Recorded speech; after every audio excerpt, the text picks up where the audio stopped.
The shift to electrification of autos has acquired significant traction amidst the fast-changing environment of the automotive industry.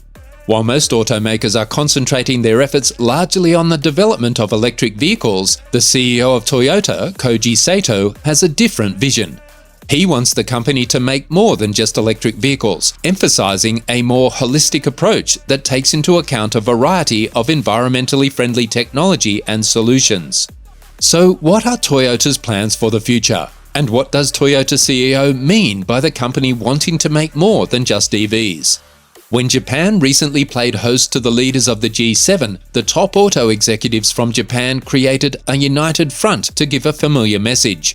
Let's throw everything we've got at the problem of reducing carbon emissions. It is an appeal that Akio Toyoda of Toyota Motor Corp has been making for many years. However, the company is not taking the same route taken by other EV manufacturers like Tesla, who have gone full-blown on battery electric vehicles. Bloomberg interviewed the CEOs of 5 Japanese automobile manufacturers to see how the companies had agreed on green transportation. The message was clear: as long as there is a shortage of battery materials and the electricity used to recharge electric vehicles is still transitioning to renewable sources, minimizing emissions using various powertrains and alternative fuels will be necessary. According to President Toshihiro Suzuki, it is highly improbable that electric vehicles will take off in India until household access to energy gets closer. He stated that it's wrong to assume that there's only one solution, adding that the world is a bit over-focused on battery electric vehicles.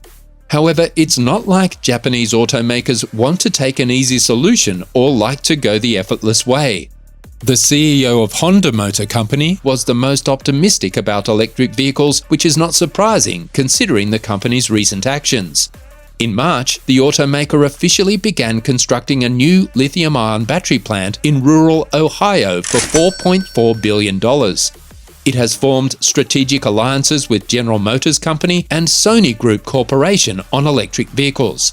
Nevertheless, according to Koji Sato, hydrogen will also play a part in the future. The world's largest automobile manufacturer recently introduced a fully electric vehicle. That's right, the Toyota bZ4X, and the results were quite surprising. Toyota then issued a worldwide recall for the bZ4X electric crossover SUV because there was a possibility that the wheel hub bolts could come loose in the event of a sharp turn or hard braking. Toyota stopped selling the bZ4X, recalled vehicles already on the road, and began looking for a remedy to the problem. The head engineer, Daisuke Ido, said that the wheel nuts broke because of heat buildup and the additional weight from the battery. It was a PR disaster and a significant setback for them, not the kind of thing you expect from the largest car maker in the world, with an 80 years reputation for making high-quality, reliable and low-maintenance cars. Although the situation was rectified and sales resumed, it was a huge setback for them. During a press conference in Las Vegas, the former CEO of the firm, Akio Toyoda, was quite dismissive of EVs. He stated that these vehicles were not ecologically friendly and their hype was exaggerated. He also stated that the development of battery-powered electric cars takes significantly more time than the media would have us believe it does. In support of that, Koji Sato now says that according to the company's mission statement and strategy, the company's objective is to satiate as many clients as possible with various powertrains. These powertrains include hybrid automobiles like the Toyota Prius and hydrogen fuel cell vehicles.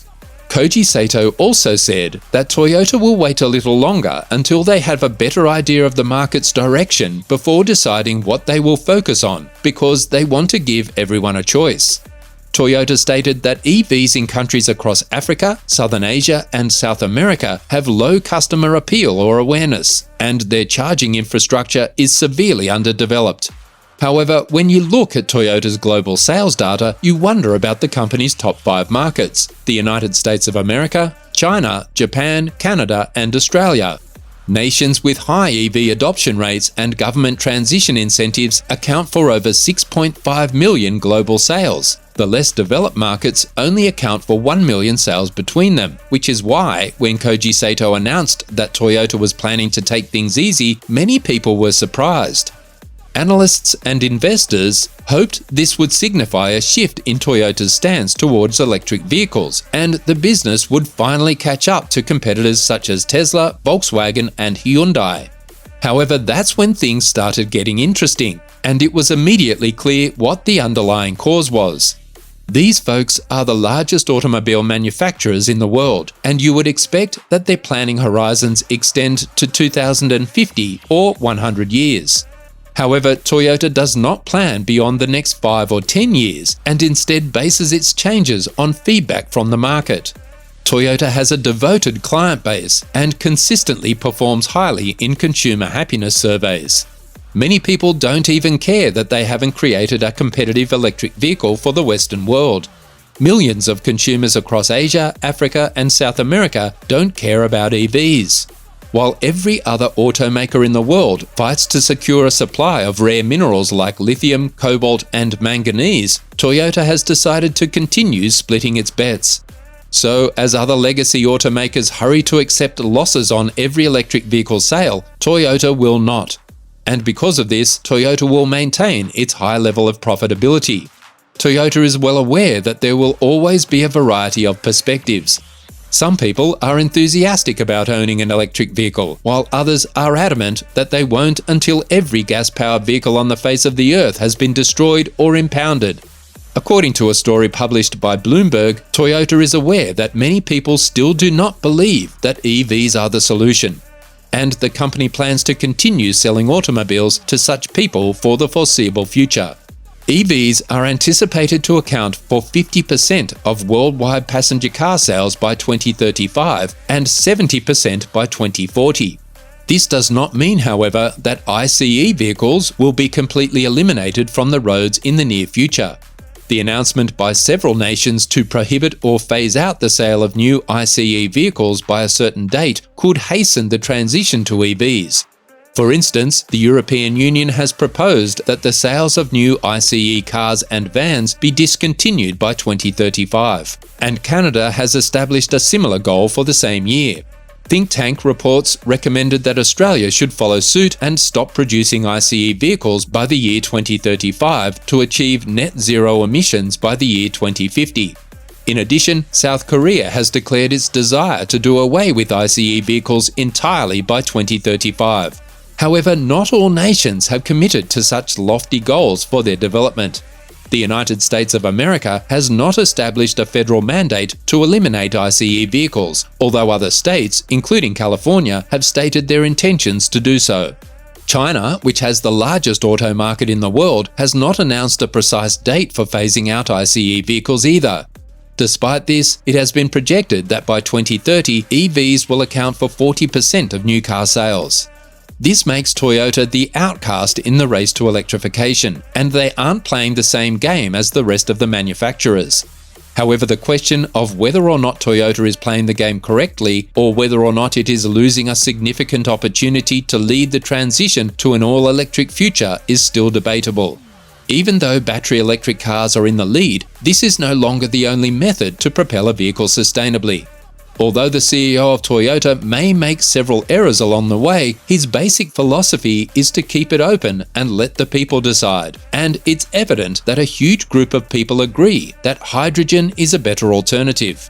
However, environmentalists and shareholders continue to criticize Toyota for slowly embracing electric vehicles. Greenpeace even placed the brand at the bottom of its rating of the global manufacturer's decarbonization efforts. Some people believe that Toyota is holding on to its past by continuing to produce the gasoline-electric Prius hybrid vehicle, which in the past brought the company a lot of praise. The corporation committed to spending 4 trillion yen, equivalent to $28 billion, to roll out 30 electric vehicles by 2030. Even still, that is significantly less than the $50 billion that Ford Motor Company plans to spend to manufacture electric vehicles through 2026. The company's chief executive officer stated that the absence of suitable infrastructure would slow down the adoption rates of EVs, which is one of the reasons the company is taking such a cautious approach and not going all in on electric vehicles. However, the corporation has committed a significant amount of capital to the research and development of hydrogen-powered automobiles. Toyota believes that hydrogen fuel has significant untapped potential, particularly for long-distance travel and heavy-duty applications, both of which present difficulties for battery electric vehicles. That's all from this video. If Toyota continues to pursue its diversified strategy, do you believe this is the company's best decision? Or do you believe that it is making an error by neglecting the possibility of EVs? See you in the next one.